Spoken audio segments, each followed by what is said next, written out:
Bonjour à tous, bonjour à toutes, je suis ravi de vous retrouver et nous méditons aujourd'hui un verset de Galates chapitre 5, le verset 13.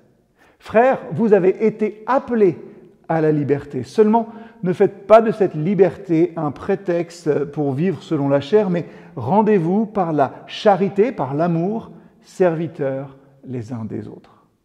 Cette liberté dont parle l'apôtre consiste à vivre non selon la chair, non selon nos propres envies, mais selon l'Esprit de Dieu et dans l'amour.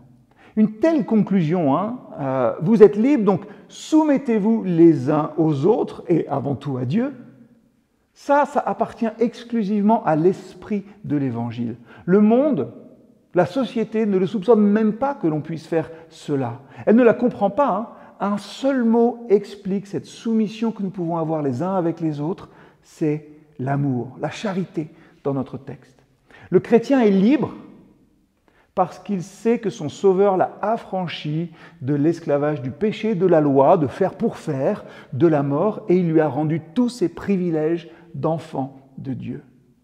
Et en même temps, c'est vrai, le chrétien est esclave parce qu'il reconnaît que pour l'être humain, il n'y a pas de destination, de vocation plus glorieuse que de servir par amour son Dieu et ses frères.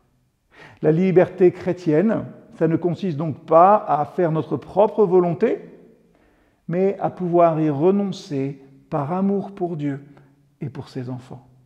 Ainsi, notre service ne devrait jamais découler de contraintes, mais plutôt de l'amour que nous avons reçu premièrement.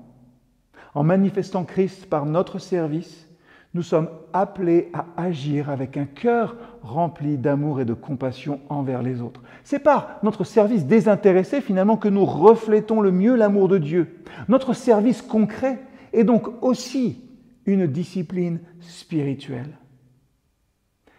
Et toute pratique est si sérieuse, tout ce qui est là de manière très concrète dans les épîtres et dans l'Évangile en entier, ne sont pas moins indispensables à l'Église de Dieu que toutes les notions théoriques et théologiques. La vérité est la vie. Voilà ce que la prédication ne doit jamais séparer. Notre service motivé par l'amour, notre amour en action est un signe distinctif des disciples de Christ, des chrétiens activés, comme je le dis. Alors, aujourd'hui, comment notre service peut-il refléter l'amour de Dieu de manière tangible ? Comment pouvons-nous surmonter, dépasser nos propres intérêts pour répondre aux besoins d'autrui ?